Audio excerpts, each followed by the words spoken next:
أعوذ بالله من الشيطان الرجيم. بسم الله الرحمن الرحيم. ولكم نصف ما ترك أزواجكم إن لم يكن لهن ولد فإن كان لهن ولد فلكم الربع مما تركن من بعد وصية يوصين بها أو دين ولهن الربع مما تركتم إن لم يكن لكم ولد فإن كان لكم ولد فلهن الثمن مما تركتم من بعد وصية يوصين بها أو دين وإن كان رجل يورث كلالة أو امرأة وله أخ أو أخت فلكل واحد منهما السدس فإن كانوا أكثر من ذلك فهم شركاء في الثلث من بعد وصية يوصى بها أو دين غير مضار وصية من الله والله عليم حليم. تلك حدود الله ومن يطع الله ورسوله يدخله جنات تجري من تحتها الأنهار خالدين فيها وذلك الفوز العظيم. ومن يعص الله ورسوله ويتعد حدوده يدخله نارا خالدا فيها وله عذاب مهين. صدق اللہ العظیم. سلسلہ چل رہا ہے میراث سے متعلق، یعنی مرنے والے کا ترکہ کس طرح سے تقسیم کیا جائے. پچھلی آیت میں اللہ تعالیٰ نے اولاد سے متعلق بیان کیا تھا کہ اولاد کو کس طرح سے دیا جائے گا، چاہے وہ ترکہ ماں کا تقسیم کیا جا رہا ہو یا باپ کا تقسیم کیا جا رہا ہو. اس میں تقسیم کس انداز سے عمل میں لائی جائے گی، لڑکے کو کیا دیا جائے گا، لڑکی کو کیا دیا جائے گا، اگر صرف لڑکا ہے تو اس کو کس طرح سے ملے گا، اور صرف لڑکی ہے تو کس طرح سے، پھر لڑکی اگر اکیلی ہے تو اس کو کتنا ملے گا، اگر لڑکیاں ایک سے زیادہ ہے تو کس طرح سے دیا جائے گا.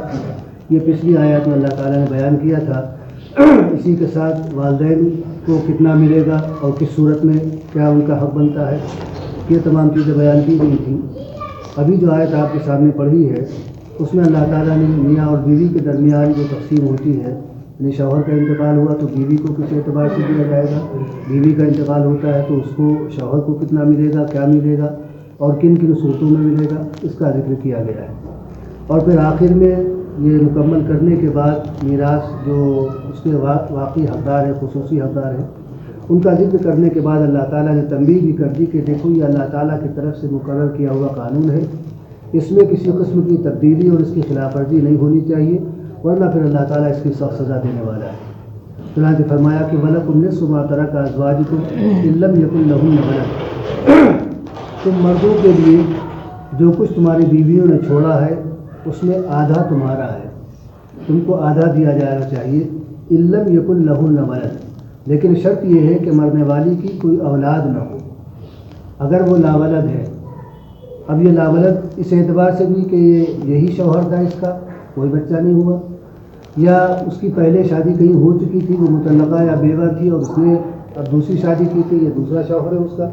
تو اس عورت کا اصل میں میراث جو تقسیم ہوتی ہے تو جس کی میراث تقسیم ہوتی ہے اس کی حیثیت دیکھی جاتی ہے کہ وہ صاحب اولاد ہے یا نہیں. اگر وہ صاحب اولاد ہے تو میراث کے اعتبار سے تقسیم، اور اگر وہ صاحب اولاد نہیں ہے تو میراث کا معاملہ دوسرا ہوتا ہے. یعنی کہ مجموعی طور پر دیکھا جائے کہ اس کی اولاد ہے یا نہیں. اب اگر کوئی بیوی، کوئی عورت کسی دوسرے شوہر سے اولاد لے کر آئی ہے اور یہاں اولاد نہیں ہے تو اس کا یہ مطلب نہیں ہے کہ وہ اس کی اولاد نہ ہونے کی وجہ سے اس کی میراث پر اثر پڑے گا. اس کی میراث اس کی اولاد ہونے کے تعلق سے تقسیم کی جائے گی کہ وہ اس کے تو بچے ہیں، ٹھیک ہے، اس شوہر سے نہ صحیح لیکن پہلے شوہر سے بچے ہیں، لہٰذا اس کی میراث اسی اعتبار سے تقسیم کی جائے گی کہ اس کو صاحب اولاد سمجھتے ہوئے جو حصہ اللہ تعالیٰ نے مقرر کیا ہے وہ دیا جائے گا. اس شوہر سے نہیں ہے نہ صحیح، اب اس شوہر کا اگر مثال کے طور پر انتقال ہوتا ہے تو اس کی اولاد اس سے ہے یا نہیں یہ نہیں دیکھا جائے گا، بلکہ یہ دیکھا جائے گا کہ اس کی پہلے سے اولاد ہے یا نہیں، چاہے وہ دوسری بیوی سے ہو یا اسی سے ہو. اگر اولاد ہے اس کی تو پھر اس کا معاملہ اس اللہ تعالیٰ نے جو انداز مقرر کیا ہے اولاد ہونے کی صورت میں اس اعتبار سے دیا جائے گا. اور اگر اس کی اولاد ہے ہی نہیں تو وہ بیوی جو جس کو چھوڑ کر مرا ہے وہ اس کی اولاد ہو تو اس کا کوئی فرق اس کی میراث میں نہیں پڑے گا. یہ اپنے لاولد ہونے کے اعتبار سے اس کی میراث تقسیم کی جائے گی. چنانچہ یہاں پر یہی فرمایا کہ وَلَكُمْ نِصْفُ مَا تَرَكَ أَزْوَاجُكُمْ، تمہاری بیویاں تم کا انتقال ہوتا ہے اور وہ صاحب اولاد ہے، چاہے وہ تم سے اولاد ہو یا ان کا کوئی پہلا شوہر اس سے اولاد ہو. اگر وہ صاحب اولاد ہے تو پھر تم کو نہیں، صاحب اولاد نہیں ہے. یہاں پر پہلا مسئلہ یہ بیان کیا کہ وہ صاحب اولاد نہیں ہے، نہ تم سے کوئی اولاد ہے، نہ اگر کوئی پہلے شوہر تھا اس کا تو اس سے کوئی اولاد ہے. تو ایسی صورت میں اس مرنے والی کا جو ترکہ تقسیم ہوگا اس میں کل کا نصف تم کو دیا جائے گا، تمہارا حق آدھے کا ہے. اب یہ آدھا کس طرح سے دیا جائے گا؟ تو سب سے پہلے تو تجہیز و تکفین کا معاملہ حل کیا جائے گا اسی کے اپنے پیسے سے.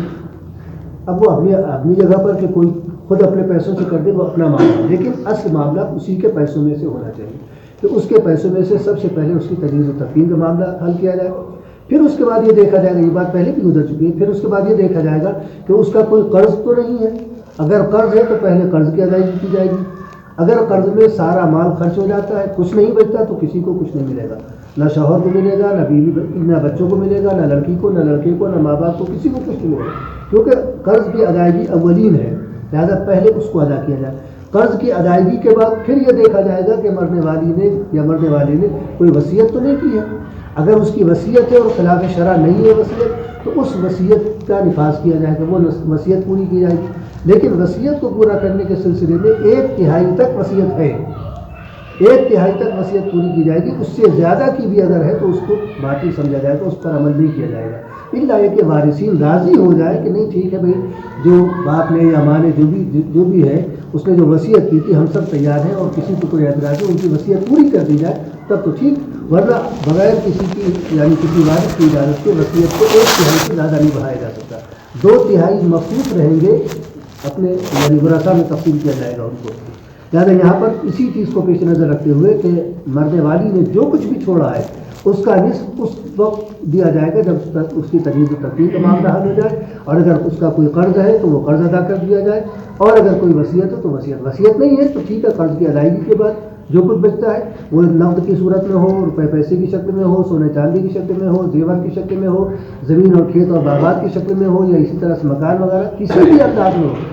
اس کی جائیداد منقولہ ہو یا غیر منقولہ، ہر چیز میں آدھا شوہر کا ہوگا. اِلَّمْ يَكُنْ لَهُنَّ وَلَدٌ، اگر وہ صاحب اولاد نہیں ہے. فَإِنْ كَانَ لَهُنَّ وَلَدٌ، اور اگر وہ صاحب اولاد ہے، چاہے جس شوہر کو چھوڑ کر اس کا انتقال ہوا اس سے اولاد ہو، یا کوئی پہلے شوہر تھا اس کا اس سے اولاد ہو، بہرحال اگر وہ صاحب اولاد ہے فَلَكُمُ الرُّبُعُ، تو پھر چوتھائی تم کو ملے گا، تمہارا حصہ چوتھائی ہو جائے گا، 1/4 تم کو دیا جائے گا. مما ترکنا، جو کچھ بھی انہوں نے چھوڑا ہے، یہاں بھی وہی شکل ہے، نقد ہو، منقولہ غیر منقولہ، سونا چاندی زیور، جس شکل میں بھی ہو، جو کچھ بھی اس کی اپنی ذاتی چیز ہے وہ اس میں کا آدھا 1/4 تم کو دیا جائے گا. من بعد وصیت، اگر اس نے کوئی وصیت کی ہے تو اس وصیت کو جاری کرنے کے بعد یوسی نہ بیا او دین، یا کوئی دین کوئی قرض ہے اس پر، اس قرض کی ادائیگی کے بعد. یہ بات ہم پہلے بھی بتا چکے ہیں کہ اللہ تعالیٰ نے یہاں جو ذکر کیا، اس سے پہلے بھی آیت میں یہی بات آئی کہ وصیت کو پہلے ذکر کیا ہے اور قرض کو بعد میں ذکر کیا ہے. حالانکہ ادائیگی کے اعتبار سے پہلے قرض ادا کیا جائے گا اور اس کے بعد اگر بچتا ہے اور وصیت ہے تو وصیت کو پورا کیا جائے گا، اور نہیں بچتا تو نہ وصیت پوری ہوگی نہ کسی کو کچھ دیا جائے گا. تو سوال یہ ہے کہ پہلے وصیت کو پورا، اگر دونوں چیزیں ہیں، قرض بھی ہے اور دین بھی ہے، تو پہلے وصیت کو پورا کیا جائے یا پہلے دین کو؟ تو اصل مسئلہ یہ ہے کہ پہلے قرض کو پورا کیا جائے گا اور وصیت بعد میں. تو پھر اللہ تعالیٰ نے وصیت کا ذکر پہلے کیوں کیا؟ تو اصل معاملہ یہ ہے کہ ہر مرنے والا شخص مقروض نہیں ہوتا ہے. کوئی ضروری نہیں ہے کہ ہمارا انتقال ہو تو قرض کی حالت دنیا سے، ٹھیک ہے ہم نے اپنی زندگی میں قرض دیا لیکن ہم نے ادا کر دیا، اب اتفاق ہے کہ قرض ادا نہیں ہو پایا تو پھر قرض کی ادائیگی پہلے کی جائے گی. وصیت کا معاملہ یہ ہے کہ ہر شخص کی وصیت ہونی چاہیے تحریری صورت میں. نبی کریم صلی اللہ علیہ وسلم کا ارشاد ہے کہ 3 راتیں ایسی نہ گزرے کسی بھی مسلمان پر کہ اس کی وصیت تحریری صورت میں اس کے پاس نہ ہو کہ ہم کو کیا کس سے لینا ہے، کیا دینا ہے، کیا ہم پر قرض ہے، کیا ہمارا کسی سے وصول کرنا ہے. یہ ساری چیزیں تحریری صورت میں ہونی چاہیے تاکہ اگر انتقال ہو جائے تو اس وصیت اس تحریر کے مطابق عمل کیا جائے. تو چونکہ وصیت کی اہمیت ہے کہ ہر مسلمان کی یہ ذمہ داری ہے کہ اپنی موت سے پہلے وصیت یعنی وہ تحریر وصیت کی شکل میں لکھ رکھے تاکہ کسی قسم کا کوئی نزاع نہ پیدا ہو. اس اہمیت کے پیش نظر پہلے وصیت کا ذکر کیا گیا. اور ایک یہ بھی کہ وصیت ہر شخص کی ہوگی لیکن دین ہر شخص کا، یہ دین ہر شخص پر نہیں ہوتا ہے، لہٰذا اس کو بعد میں اس کا ذکر کیا ہے. لیکن ادائیگی کے اعتبار سے دین پہلے، قرض پہلے ادا کیا جائے گا، وصیت کا معاملہ بعد میں آئے گا. اب یہاں ایک سوال یہ بھی ہو سکتا ہے کہ وَلَكُمْ نِصْفُ مَا تَرَكَ أَزْوَاجُكُمْ، شوہر کا ذکر پہلے کیا گیا کہ شوہروں کا حصہ ان کو بیان کیا گیا کہ ان کو آدھا ملے گا اولاد نہ ہونے کی صورت میں اور چوتھائی ملے گا اولاد ہونے کی صورت میں. عورت کا ذکر پہلے کیوں نہیں کیا گیا؟ ایک تو یہ ہے کہ مرد قوام ہے، اس کی اہمیت ہے. یہ ہمارے وہاں کا نظام ہے، ہم نے بنا لیا لیڈیز فرسٹ، یہ یہی کا فلسفہ ہوگا اللہ تعالیٰ کا، یا اسلام کا فلسفہ یہ نہیں ہے۔ اسلام کا فلسفہ یہ ہے کہ مرد پہلے ہے، اللہ تعالیٰ نے آدم علیہ السلام کو پہلے پیدا کیا ہے، حوا علیہ السلام کو پہلے نہیں پیدا کیا، لہٰذا مرد پہلے ہے۔ دوسری بات یہاں پر یہ ہے، اس وجہ سے اس کا ذکر کیا گیا پہلے کہ مثال کے طور پر اگر کوئی عورت اپنے مائکے میں رہ رہی ہے کسی وجہ سے، اپنے سسرال میں نہیں رہی، وہیں اس کا مال ہے، وہیں سب کچھ ہے، اور اس کا انتقال وہیں ہوتا ہے، تو انتقال ہوتے ہی شوہر سے اس کا رشتہ ہو گیا ختم، اب وہ غیر گھر کا ہو گیا، دوسرے گھر کا ہو گیا۔ تو ایسی صورت میں اس بات کا قوی امکان تھا کہ اس کا حق اس کو نہ دیا جائے، تو بھائی تم تو پرائے ہو گئے، ہم سے تم سے کیا مطلب۔ تو اللہ تعالیٰ نے اس وجہ سے اس کا ذکر پہلے کیا کہ تمہارا حق ہے، تم چاہے اپنے گھر میں رہ رہے ہو یا اپنے سسرال میں رہ رہے ہو، تمہارا حق تمہاری بیوی کے مال میں ہے، اس اعتبار سے اس لیے اللہ تعالیٰ نے اس کا ذکر پہلے کیا ہے۔ کیونکہ عموماً یہ ہوتا ہے کہ اگر شوہر اپنے سسرال میں کسی وجہ سے رہ رہا ہے تو پھر وہاں والے دینے سے حصہ گریز کرتے ہیں کہ نہیں جو ہونا تھا ختم ہو گیا، اب لڑکی ہماری نہیں رہی، اب جو کچھ ہے وہ سب ہمارا ہے۔ تو اس وجہ سے اللہ تعالیٰ نے اس کا ذکر پہلے کیا ہے۔ وَلَهُنَّ الرُّبُعُ مِمَّا تَرَكْتُمْ، اور تمہاری بیویوں کا، اگر تمہارا یعنی شوہروں کا، مردوں کا انتقال ہوتا ہے تو اس صورت میں بیویوں کا کیا حق ہوگا؟ وَلَهُنَّ الرُّبُعُ مِمَّا تَرَكْتُمْ، تم نے جو کچھ بھی چھوڑا ہے، وہ نقد کی صورت میں ہو، منقولہ ہو، غیر منقولہ، زمین، مکان، جائیداد، کھیت، باغات، کسی بھی صورت میں ہو، ان کا جو کچھ بھی تم نے چھوڑا ہے، إِن لَمْ يَكُنْ لَكُمْ وَلَدٌ، اگر تمہاری کوئی اولاد نہیں ہے، چاہے اس بیوی سے جس کو تم چھوڑ کر مرے یا کوئی پہلی بیوی تمہاری رہی ہو اس کو، تمہاری اگر اولاد اپنی نہیں ہے تو ایسی صورت میں تم نے جو کچھ بھی چھوڑا ہے اس کا چوتھائی شوہر کو دیا جائے گا۔ باقی جو 3 حصے بچیں گے، 3/4 بچے گا، وہ اس میں والدین ہو سکتے ہیں اور دوسرے رشتے دار ہو سکتے ہیں جن کا حصہ اللہ تعالیٰ نے یا شریعت نے مقرر کیا، جس اعتبار سے بھی اصحابہ کی حیثیت سے یا اور دوسری ناحیوں سے ان میں تقسیم کیا جائے گا، یا وصیت وغیرہ ہے تو اس کو پورا کیا جائے گا۔ بہرحال بیویوں کا ایسی صورت ہے کہ جب شوہر ناولد ہے، کوئی اولاد اس کی نہیں ہے، تو پھر ایسی صورت میں بیویوں کو 1/4 دیا جائے گا۔ فَإِنْ كَانَ لَكُمْ وَلَدٌ، اور اگر تم صاحب اولاد ہو، چاہے اس بیوی سے جس کو تم چھوڑ کر دنیا سے جا رہے ہو، یا کوئی پہلی بیوی تھی جس کا انتقال ہو گیا یا طلاق اتفاق سے ہو گئی اس سے اولاد ہے، تو ایسی صورت میں ان بیویوں کے لیے جن کو تم چھوڑ کر دنیا سے جا رہے ہو، فَلَهُنَّ الثُّمُنُ، ان کو 1/8 8واں حصہ کل کا دیا جائے گا۔ مما ترکتم، تم نے جو کچھ بھی چھوڑا ہو، جس شکل میں بھی چھوڑا ہو، من بعد وصیت، وصیت کے بعد، اگر تمہاری کوئی وصیت ہے، یہاں بھی وہی معاملہ رہے گا، اگر ذکر وصیت کا پہلے، لیکن جیسا ذکر آ رہا قرض کا کہ اگر کوئی قرض ہے ان کا، انہوں نے کوئی قرض چھوڑا تو پہلے قرض کی ادائیگی کی جائے گی، اور قرض میں مہر بھی عورت کا آتا ہے، اگر شوہر نے اپنی بیوی کا مہر ادا نہیں کیا ہے تو وہ بھی قرض ہے، اور اس قرض کی ادائیگی پہلے کی جائے، مہر کی ادائیگی پہلے کی جائے، جو بھی مہر ہے وہ مہر ادا کیا جائے، اور مہر ادا کیے جانے کے بعد یہ نہ سمجھا جائے کہ اب بیوی کا حق ختم ہو گیا، بیوی کا حق اپنی جگہ پر باقی، وہ اللہ تعالیٰ کی طرف سے مقرر کیا گیا ہے، اور یہ مہر نکاح کے وقت میں مقرر ہوا تھا، اور یہ دین معجل کی شکل میں تھا، اور اسی مہر کے عوض میں وہ حلال ہوئی تھی، لہٰذا اس مہر کی ادائیگی کی جائے جو قرض کی صورت میں اس کو باقی رہ گیا ہے، اور جو اس کا حصہ اللہ تعالیٰ نے مقرر کیا ہے 1/4 یا 1/8 جو بھی صورت ہو، اولاد ہے تو 1/8 ہے، اور اولاد نہیں ہے تو 1/4 ہے، تو یہ حصہ پانے کی وہ حقدار رہے گی، یعنی کہ مہر مل گیا اس کا حصہ ختم ہو گیا، اس کا حصہ اسی اعتبار سے باقی جو اللہ تعالیٰ نے مقرر کیا ہے۔ تو یہ سب یہ تقسیم عمل میں آئے گی۔ من بعد وصیت، اگر اس کی کوئی وصیت ہے تو اس وصیت کو جاری کیا جائے، لیکن یہ خیال رہے کہ وصیت خلاف شرع نہ ہونی چاہیے، شریعت کے دائرے میں ہونی چاہیے، جن چیزوں کے لیے وصیت کی جا سکتی، کسی بیوہ کو دینا ہے، کسی یتیم کو دینا ہے، کسی خاص رشتہ دار کو جو جس کا حق مقرر نہیں کیا گیا اس کے لیے اس نے کوئی وصیت کی، کسی مسجد کے لیے اس نے وصیت کی، کسی مدرسے کے لیے وصیت کی، اور اسی طرح کے خیر کے کاموں کے لیے اس نے کوئی وصیت کی ہے، تو ایسے کاموں میں اس وصیت کو نافذ کیا جائے گا اور پورا کیا جائے گا، لیکن 1/3 تک، اس سے آگے کسی صورت میں ہم نہیں بڑھ سکتے ہیں، الا کہ تمام وارثین کی طرف سے اجازت ہو تو بعد اس کو پورا کیا جا سکتا ہے۔ من بعد وصیت توصون بها او دین، یا کوئی قرض ہے تو قرض کی ادائیگی پہلے کی جائے، تم نے بتایا کہ مہر اگر باقی ہے تو وہ بھی قرض ہے، پہلے اس کو ادا کیا جائے، اور کوئی قرض ہے تو اس کو ادا کیا جائے، اگر بچتا ہے تو تقسیم عمل میں آئے گی، اور نہیں بچتا ہے تو کسی کو کچھ نہیں ملے گا، اور ایسی صورت میں کسی کو ملال نہیں ہونا چاہیے کہ بھئی وہ قرض ادا کر دیا اور فلاں دے دیا اور یہ کر دیا وہ کر دیا، ہم کو تو کچھ نہیں ملا، بھائی قرض کی ادائیگی پہلے ہی وہ حقوق العباد میں سے آپ کا حصہ تو اللہ تعالیٰ کی طرف سے مقرر کیا گیا تھا اس صورت میں کہ اگر بچے گا تو ملے گا، اگر مثال کے طور پر وہ دنیا سے خالی ہاتھ گیا ہوتا، اس نے کچھ نہ چھوڑا ہوتا تو آپ کو کیا شکایت ہو سکتی، کیا مثال تھی، زیادہ ایسی صورت میں کہ جب کوئی اس کا قرض ہے یا اس طرح کی چیز ہے تو اس کو پورا کیا جائے، اسے ادا کیا جائے۔ ان کا اچھا یہاں پر ایک چیز اور بھی ہے جو اللہ تعالیٰ نے بیویوں کے لیے مقرر کیا ہے کہ 1/4 یا 1/8. مثال کے طور پر اگر کسی کی 2 بیویاں یا 3 بیویاں ہیں تو اس وقت یہ 1/4 یا 1/8 جو مقرر کیا گیا یہ ایک ہی حصہ رہے گا. یعنی کہ 1/4 ان کو بھی دیا جائے, 1/4 ان کو بھی دیا جائے, 1/4 ان کو بھی, 1/8 بن رہا ہے تو 1/8 ان کو, 1/8 یا 1/4 جو بن رہا ہے اس میں برابر حصے لگا دیے جائیں گے. جتنی بیویاں ہوں گی اتنے حصے کر دیے جائیں گے. 2 بیویاں ہیں تو دونوں میں 1/4 کو بانٹ دیا جائے گا, 1/8 کو بانٹ دیا جائے گا. 3 ہے تو 3 میں 1/8 یا 1/4 کو, یا 4 ہے تو 1/4 کو 4 حصے میں کر دیا جائے گا اور اس طرح سے اس میں تفصیل کی جائے گی. یہ نہیں کہ ہر ایک کو الگ الگ دیا جائے گا, ورنہ پھر معاملہ بگڑ جائے گا. وَإِنْ كَانَ, یہ تو میاں بیوی کے درمیان, وَإِنْ كَانَ رَجُلٌ يُورَثُ كَلَالَةً, اور اگر کوئی ایسا شخص دنیا سے جا رہا ہے, ایسا شخص اس کا انتقال ہو رہا ہے کہ یورث کلالۃ, کہ جس کا کوئی وارث نہیں ہے, نہ اصول میں ہے نہ فروع میں ہے, یعنی ماں باپ دادا کوئی نہیں, اور اسی طرح سے نیچے اس کی اولاد میں کوئی نہیں, نہ لڑکی ہے نہ لڑکا ہے, کوئی نہیں, نہ ولد ہے اور ادھر ماں باپ بھی نہیں ہے, باپ دادا بھی نہیں ہے, ایسا شخص کوئی نہیں. یورث کلالۃ, کسی کلالہ کو وارث بنا رہا ہے. کلالہ اصل میں کہتے ہیں کمزور رشتے والے کو. یہ 2 رشتے مضبوط قسم کے ہیں, باپ دادا کا رشتہ مضبوط ہے یا باپ بیٹے کا رشتہ مضبوط ہے. اس کے علاوہ جو بھی رشتے ہیں ان کو کمزور کہا جاتا ہے, وہ کلالہ کہلاتے ہیں.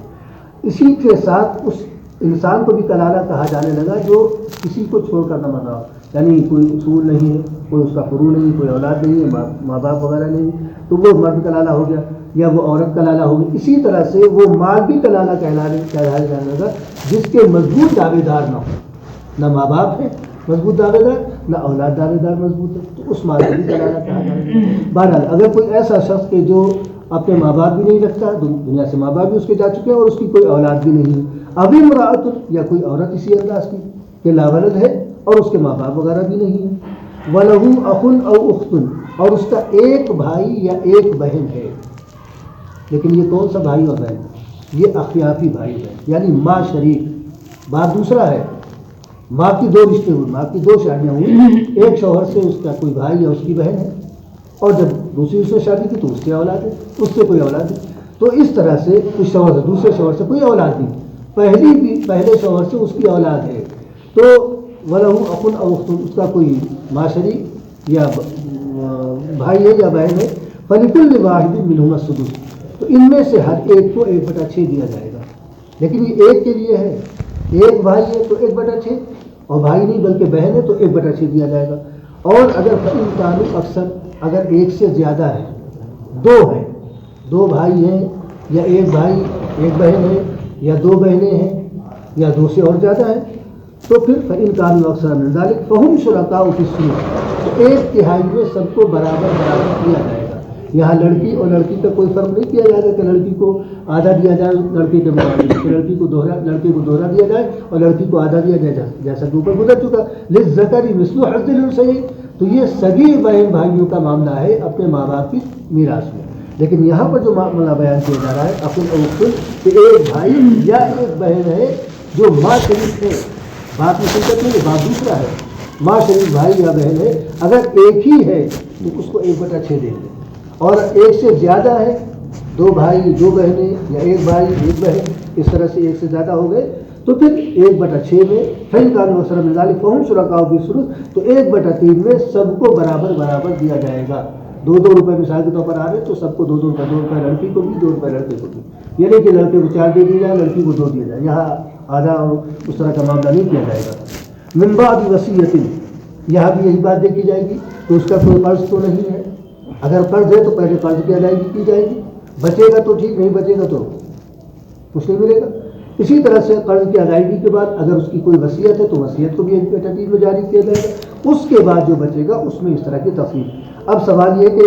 1/3 میں تقسیم کر دیا گیا, باقی جو 2/3 بچا وہ کہا جائے گا, تو وہ دوسرے ہوں گے, ہو سکتا ہے ذوی الارحام میں آ جائے, نواسیاں پوتی پوتیاں جن کو اسبہ بنا دیا جائے گا ان کو مل جائے, یا وہ اس کے والدین ہیں ان کو بھی دے دیا جائے, تو اس طرح سے 2/3 ادھر چلا جائے گا. غیر مضار, نقصان کسی کو نہیں پہنچائے گا, نہ وصیت میں نقصان پہنچایا جائے نہ دین یعنی قرض میں نقصان پہنچایا جائے. یہ نقصان نہ پہنچانے کی بات کس اعتبار سے ہے؟ مثال کے طور پر وصیت اس نیت سے کی جا رہی ہے کہ ہماری کوئی اولاد تو ہے نہیں, تو کیوں فلاں کو ملے تو معاشرے کو ملے، معاشرے کو ملے کیوں ملے بھائی؟ کہ ہماری اولاد نہیں، ہماری اولاد کو نہیں مل سکتا تو کسی کو نہیں دیں گے۔ وصیت کبھی بھائی مسجد میں بھیجنا ہو، مدرسے میں بھیجنا ہو، فلاں کو بھیجنا ہو تاکہ ان کو نہ ملنے پائے۔ تو یہ ہے وصیت کو یہ نقصان پہنچانا کہ اللہ تعالیٰ کی طرف سے جب اگر اس کا حق بن رہا ہے، اس کو دیا جا رہا ہے، تو ہم کون ہوتے ہیں اس کو حق سے محروم کرنے والے؟ لہٰذا غیر مضار وصیت میں اس اعتبار سے کہ وصیت اس انداز سے، اس نیت سے کی جا رہی ہے کہ ہمارے معاشرے کو نہ ملنے پائے، کیونکہ وہ ہماری سگی بہن ہے، سگی سگا بھائی تو ہے نہیں، تو ہم کیوں دیں اس کو؟ تو اس طرح کا عمل نہیں ہونا چاہیے۔ دین یعنی قرض کے اعتبار سے غیر مضار کہ بلا وجہ کسی کے بارے میں قرض کا اعتراف کر لیا کہ ہمارا فلاں پر ہم پر فلاں کا قرض ہے، لہٰذا یہ قرض اس کو دے دیا جائے تاکہ یہ رقم کم ہو جائے یا جو کچھ بھی ہمارے پاس ہے وہ کم ہو جائے اور کسی کو اس کا حق زیادہ نہ ملے پائے، ٹھیک ہے ذرا بہت مل جائے تو مل جائے، یا سارے مال میں بس یہ یعنی قرض کا اس اعتبار سے اعتراف کیا کہ فلاں کا ہم پر 50,000 کا قرض ہے اور ہمارے پاس 50-60,000 ہے، تو 50,000 نکل گئے، جی 10-5,000 بچے، اب 10,000 ٹھیک ہے لے جاؤ، اتنا سب تم کو مل جائے، تم بھی سکون میں رہو، ہم نے نقصان پہنچا دیا۔ تو یہ عمل نہیں ہونا چاہیے۔ یا کسی پر ہمارا قرض تھا اور ہم نے خاموشی اختیار کی کہ وہ قرض ملے گا تو یہ لوگوں کو مل جائے گا، زیادہ ہم نے اس کا احتیاطی نہیں کیا، احتیاطی نہیں کیا، فلاں پر ہمارا قرض ہے 50,000-60,000 ذرا وہ لے لے گا، اس کے بعد کسی کو مت کرے گا۔ تو یہ ساری صورتیں ہیں قرض کی صورت میں نقصان پہنچانے کی۔ تو اللہ تعالیٰ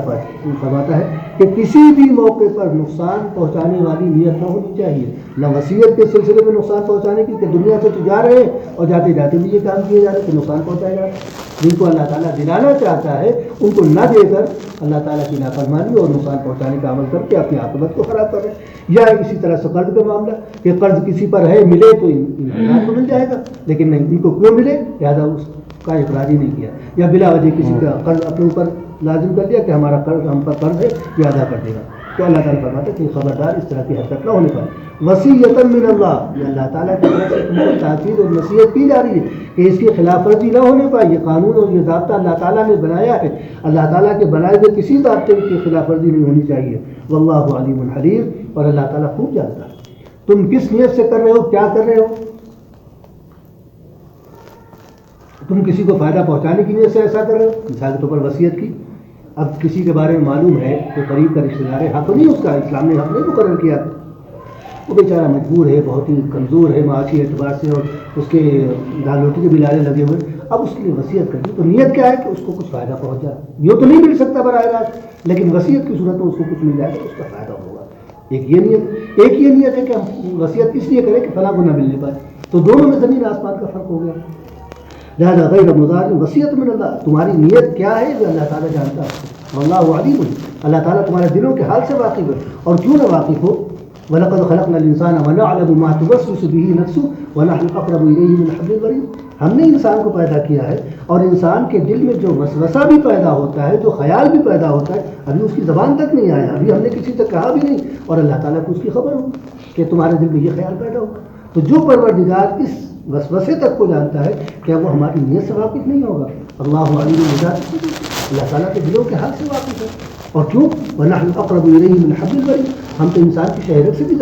زیادہ قریب ہے، لہذا اللہ تعالیٰ نیتوں کا حال جانتا ہے، اور اسی اعتبار سے اللہ تعالیٰ کو فیصلے ہوگا۔ ہم ظاہر کے اعتبار سے چاہے جتنے پاسا بن رہے ہیں، ہمارے دل میں جو نیت ہے اللہ تعالیٰ کا فیصلہ اس اعتبار سے ہوگا، ہمارے ظاہر کے اعتبار سے اللہ تعالیٰ فیصلہ نہیں کرنے والا ہے۔ اور حلیم، اللہ تعالیٰ نرم مزاج ہے، اس کے اندر نرمی ہے، وہ فوراً پکڑ نہیں کرتا کہ تم نے نقصان پہنچانے کی نیت سے کیا لہٰذا فوراً تمہارا گلا دبوچ لیا گیا، تو اللہ تعالیٰ ایسا نہیں ہے کہ فوراً گلا دبوچ لے، وہ تو وقت آنے پر جب انصاف قائم کرے گا وہ اس وقت ان سب کی بات یہ کرے گا کہ تم نے نقصان کیوں پہنچایا، یا تم نے اس انداز سے کیوں عمل کیا۔ لہٰذا نیکیتی کے ساتھ تمام معاملات کو طے کیا جانا چاہیے، اور بالخصوص جو ضابطہ اللہ تعالیٰ نے میراث سے متعلق دیا ہے اس میں کسی قسم کی کوئی تبدیلی نہیں ہونی چاہیے، ایک دن کا بھی کسی کے حق میں نہ تو ہم بڑھا سکتے ہیں اپنے طور پر، نہ ایک دن کا کسی کے حق میں ہم گھٹا سکتے ہیں۔ جو کچھ اللہ تعالیٰ نے مقرر کیا ہے پوری ایمانداری کے ساتھ، جو بھی ذمہ دار بن رہا ہے تقسیم کا وہ پوری ذمہ داری کے ساتھ اس کو انجام دے۔ دل کا حدود اللہ، یہ اللہ تعالیٰ کی طرف سے مقرر کیا ہوا ضابطہ ہے، یہ اللہ تعالیٰ نے ضابطہ دیا ہے۔ وَمَن يُطِعِ اللَّهَ وَرَسُولَهُ، اور جو بھی اللہ اور اس کے رسول کی بات مانے گا، ان کی اطاعت کرے گا، اور جو ان کا دیا ہوا قانون ہے اس کے مطابق عمل کرے گا، يُدْخِلْهُ جَنَّاتٍ تَجْرِي مِن تَحْتِهَا الْأَنْهَارُ خَالِدِينَ فِيهَا، تو اللہ تعالیٰ اس شخص کو ایسے باغات اور ایسی جنتوں میں داخل کرے گا جن کے نیچے سے چشمے جاری ہیں، مختلف قسم کے چشمے، دودھ کا چشمہ ہے، پانی کا چشمہ ہے، شہد کا چشمہ ہے، شراب کا چشمہ، اور معلوم نہیں کس طرح کے اللہ تعالیٰ نے چشمے جاری کر رکھے. ایسے باغات اور ایسی جنتوں میں، عالیشان قسم کی جنتوں میں اللہ تعالیٰ ایسے شخص کو داخل کرے گا جو اللہ تعالیٰ کے قانون کی، اللہ تعالیٰ کے ضابطے کی مکمل طور پر پیروی کرے گا، جزوی طور پر نہیں، مکمل طور پر جو اللہ تعالیٰ کے قانون کی ضابطے کی پیروی کرے گا اور اپنے رسول کی بات مانے گا، اس کو اللہ تعالیٰ ایسے باغات میں داخل کرے گا کہ جن کے نیچے سے چشمے جاری ہیں اور خالدین فیہا، عارضی طور پر نہیں کہ جیسے اس دنیا میں ہم کو عارضی طور پر بھیجا گیا، ایک محدود وقت ہے، اس محدود وقت کے لیے ہم کو اور آپ کو بھیجا گیا، وہ وقت پورا ہو جائے گا، پھر ایک لمحے کا بھی موقع نہیں دیا جائے گا، بس یہاں سے بستر لپیٹ دیا جائے. لیکن وہاں جو باغات میں جن باغات کی بات کی جا رہی ہے ان میں جب داخل کیا جائے گا تو عارضی وقت نہیں دیا جائے گا بلکہ ہمیشہ کا وقت ہے. بس وہاں سے کبھی نکلنے کا کوئی معاملہ ہی نہیں، یعنی کہ 50-60 سال یا 1 صدی کے لیے داخل کر دیا گیا، اس کے بعد اللہ تعالیٰ کی طرف سے اعلان کیا جا رہا ہے بھیا آپ کا وقت مکمل ہو گیا، دوسری کھیپ آ رہی ہے، ان کو موقع دیجیے، آپ کو جائیے دوسری جگہ پر. تو یہاں وہاں جو معاملہ نہیں، خالدین فیہا، جس کو جس باغ میں جس جنت میں داخل کیا گیا وہ بس ہمیشہ اسی میں رہے گا. کیونکہ وہاں کا زندگی کا معاملہ یہ ہے کہ کبھی ختم ہونے والی زندگی نہیں. یہاں کی زندگی تو محدود ہے، وقت پورا ہوا تو زندگی ہماری باقی نہیں رہ سکے گی ایک سانس کے لیے بھی. لیکن وہاں جو زندگی شروع ہوگی، جہاں تک ہم اور آپ سوچ سکتے ہیں اس سے کہیں آگے ہماری آپ کی زندگی ہے وہاں پر. لہٰذا خالدین فیہا، ہمیشہ اس میں رہنا ہے. تو ایسے باغات میں اللہ تعالیٰ داخل کرے گا. وذالک الفوز العظیم، اور حقیقت یہ ہے کہ یہی تو کامیابی ہے. ہم وقتی اور عارضی کامیابی کو تلاش کرتے ہیں، دنیا میں ہماری یہ ہو جائے تو ہم کامیاب، یہ ہو جائے تو ہم کامیاب، لیکن اس کامیابی کے بارے میں ہم نہیں سوچتے جو ہمیشہ رہنے والی زندگی کی کامیابی جس کو اللہ تعالیٰ نے قرار دیا. اگر وہ زندگی کامیاب ہو گئی تو سب سے بڑی کامیابی ہے. اس سے بڑھ کر کوئی سعادت انسان کی نہیں ہو سکتی، اس سے بڑھ کر کوئی کامیابی انسان کی نہیں ہو سکتی. اور دنیا کی زندگی کو ہم نے کامیاب کر لیا، اس کو خوشحال بنا لیا، ترقی یافتہ بنا لیا، اور یہ کر لیا وہ کر لیا، لیکن آخرت کی زندگی کو اگر ہم نے نظر انداز کر دیا اور وہاں ہم پکڑے گئے تو دنیا کی ترقی اور خوشحالی کس کام کی جو ہمارے لیے وہاں کوئی فائدہ اس کا حاصل نہ ہو. لہٰذا عقل مندی کا تقاضا یہی ہے کہ اس دنیا کی فکر کی جائے اور اس کو کامیاب بنانے کی تدبیر کی جائے. جیسا کہ رسول اللہ صلی اللہ علیہ وسلم کا فرمان ہے، الکیس من دان نفسہ وعمل لما بعد الموت. عقل مند ہے وہ انسان جو اپنی زندگی کا، اپنے اعمال کا محاسبہ کرتا رہے، ان پر نظر رکھے کہ اپنی ذمہ داریوں کو وہ پورا کر رہا ہے یا نہیں، اللہ تعالیٰ کی طرف سے جو کچھ اس کے مطالبات ہیں ان کو پورا کر رہا ہے یا نہیں، اور جو منہیات ہیں ان سے وہ بچ رہا ہے یا نہیں. وعمل لما بعد الموت، اور موت کے بعد جو زندگی آ رہی ہے اس کے لیے عمل کا ذخیرہ کر لے. جو اللہ تعالیٰ کی طرف سے صالح اعمال قرار دیے گئے ہیں ان کو اکٹھا کر لے، ان پر عمل کر کے اپنی زندگی کو، اپنی آخرت کی زندگی کو کامیاب بنا لے. والعاجز من اتبع نفسه هواها، اور بے وقوف اور نادان ہے وہ انسان جو اپنے آپ کو خواہشات کے پیچھے ڈال دے، اپنے آپ کو خواہشات کا غلام بنا لے. وتمنى علی اللہ الامانی، اور اللہ تعالیٰ سے آرزویں رکھے. یہ آرزو کہ اللہ تعالیٰ تو رحمان ہے اور رحیم ہے اور غفار ہے اور غفور ہے، وہ تو معاف کر دے گا، اس نے تو اپنے بندوں کو معاف کرنے کا وعدہ کیا. یقیناً اللہ تعالیٰ غفار اور رحمان ہے، لیکن اگر جسارت کے ساتھ اللہ تعالیٰ کی نافرمانی کی جائے گی اور جانتے بوجھتے اللہ تعالیٰ کی نافرمانی کی جائے گی تو ہرگز اللہ تعالیٰ ایسے شخص کو معاف نہیں کرے گا. انسان مکمل اطاعت اور فرمانبرداری کا عہد کرے اور اللہ تعالیٰ کی اطاعت کرتا رہے، پھر کہیں چوک ہو جاتی ہے، غلطی ہو جاتی ہے تو یقیناً اللہ تعالیٰ رحمان ہے، اس کے حق میں غفار ہے، اس کے حق میں. لیکن جو جسارت کے ساتھ کرے گا اللہ تعالیٰ اس کو معاف نہیں کرے گا. اس کے لیے پھر وہ واللہ عزیز ذو انتقام واللہ شدید العقاب، اللہ تعالیٰ بہت زبردست ہے اور بہت جلد انتقام لینے والا ہے. اگر اس کی نافرمانی کی گئی تو پھر وہ انتقام دیے بغیر نہیں دے گا. پچھلی قوموں کی تاریخ دیکھی، انبیاء کرام نے اپنی امتوں کو سمجھایا، جب نہیں مانی اور نہیں انہوں نے اطاعت قبول کی تو پھر اللہ تعالیٰ نے کس طرح سے ان سے انتقام لیا. نوح علیہ السلام کی قوم، صالح علیہ السلام کی قوم، لوط علیہ السلام کی قوم، یہ وہ قومیں اور اسی طرح سے اور بھی قومیں ہیں کہ جب انہوں نے نافرمانی کی تمام حدیں پار کر دی تو پھر اللہ تعالیٰ نے ان کی ایسی پکڑ کی کہ آج ان کا نام و نشان تک نہیں باقی. اللہ تعالیٰ اسی انداز سے اپنے نافرمانوں کو سزا دینے والا ہے. لہذا اس کے حق میں اللہ تعالیٰ وہ رحمان و غفور ہے. جو غلطی سے گناہ کر جاتا ہے، نفس کے غلبے کی وجہ سے گناہ کر جاتا ہے، لیکن جیسے ہی اس کو تنبہ ہوتا ہے وہ اللہ تعالیٰ سے توبہ کرتا ہے، اللہ تعالیٰ کی طرف اپنی اطاعت کے ساتھ رجوع ہوتا ہے، اللہ تعالیٰ اس کے لیے معاف کرنے والا ہے. لہذا اس یعنی عقل مندی کا تقاضا یہی کہ ہم اپنی آخرت کو ہمیشہ پیش نظر رکھیں، اور یہی سب سے بڑی کامیابی ہے. وَمَن يَعْصِ اللَّهَ وَرَسُولَهُ، اور جو اللہ تعالیٰ کی نافرمانی کرتا ہے، اس کے رسول کی نافرمانی کرتا ہے. رسول نے ضابطہ دیا، اللہ تعالیٰ کی طرف سے دیا ہوا ضابطہ، اللہ تعالیٰ نے جو مطالبات کیے تھے رسول کے واسطے سے وہ ہم کو آپ کو پہنچا، پھر بھی اگر کوئی شخص نافرمانی کرتا ہے وَيَتَعَدَّ حُدُودَهُ، اور حدوں سے تجاوز کرتا ہے، جو سرکل بنایا گیا انسان کے اطراف میں، انسان کے چاروں طرف جو دائرہ بنایا گیا کہ اس دائرے میں تم کو رہنا، اس دائرے کو انسان پار کرتا ہے، ان حدود کو پار کرتا ہے تو یدخلہ نارا خالدا فیہا، ایسے شخص کو اللہ تعالیٰ ہمیشہ ہمیشہ لیے جہنم میں داخل کر دے گا۔ نافرمانی کی یہی سزا ہے کہ جب اللہ تعالیٰ کی اطاعت نہیں کی، اللہ تعالیٰ کے قانون پر عمل نہیں کیا تو پھر یدخلہ نارا خالدا فیہا، اللہ تعالیٰ اس کو جہنم میں داخل کرے گا اور ہمیشہ ہمیشہ کے لیے داخل کرے گا۔ وَلَهُ عَذَابٌ مُہِینٌ، اور اس کے لیے دردناک قسم کا اور رسوا کر دینے والا عذاب ہے۔ ان آیات میں اللہ تعالیٰ نے ایک مکمل ضابطہ دیا ہے میراث کے تعلق سے۔ یہ میراث جیسا کہ ہم نے شروع ہی میں کہا کہ چاہے مرد کی میراث تقسیم ہو رہی ہو یا عورت کی میراث تقسیم ہو رہی ہو، جو کچھ اللہ تعالیٰ نے یہاں پر دیا ہے ٹھیک اس کے مطابق عمل ہونا چاہیے۔ آج اس میں تبدیلی کی کوشش کی جا رہی ہے، کہیں یہ کہا جاتا ہے کہ لڑکیوں کے ساتھ ناانصافی کی گئی، لیکن لڑکی کو آدھا دیا گیا اور لڑکے کو دوہرا اس کا دیا گیا، کہیں اور کسی انداز سے وہ کیا جاتا ہے، کہیں کوئی دوسرے لوگ اپنا حق اس میں جتانے کی کوشش کرتے ہیں۔ اللہ تعالیٰ نے ہر ایک کے ساتھ انصاف کیا ہے اور ہر ایک کو اس کا حق دیا ہے، کسی کو بھی کسی اس کے حق سے کم نہیں دیا ہے، جو اس کی یعنی حیثیت تھی جس اعتبار سے، اور اللہ تعالیٰ سے زیادہ کون کسی کے بارے میں سمجھنے والا ہے، لہٰذا اس نے اپنی حکمت سے لڑکی کو اگر آدھا دیا تو اس کے اسباب آپ دیکھیے کہ کیا ہے۔ لڑکی کو کئی جگہوں سے مل رہا ہے، وہ ماں کی میراث سے پائے گی، باپ کی میراث سے پائے گی، شوہر سے اس کو مہر ملے گا، کہیں پر اس کو خرچ نہیں کرنا ہے،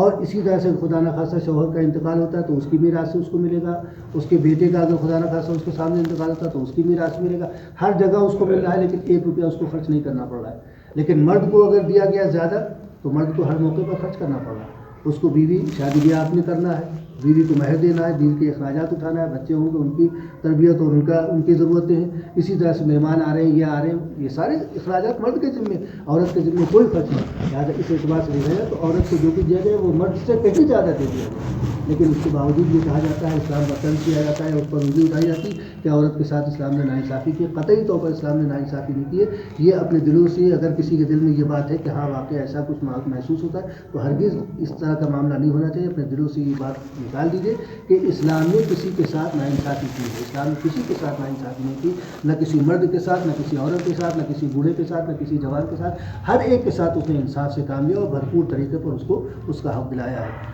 لہذا ضرورت ہے اس بات کی کہ ہم اس پر عمل کریں، اگر ہم نہیں کرتے تو یہ ہماری کمی ہے، ہماری یعنی کوتاہی ہے کہ ہم اسلام کے تقاضوں کو پورا نہیں کر رہے، اس میں اسلام کا کیا معاملہ ہے۔ لہذا اسلام کے ساتھ اس طرح کی بات نہیں کی جائے۔ اللہ تعالیٰ ہم تمام مسلمانوں کو اپنی تمام ہدایات پر عمل کرنے کی توفیق۔ اللهم صل على محمد وعلى آل محمد۔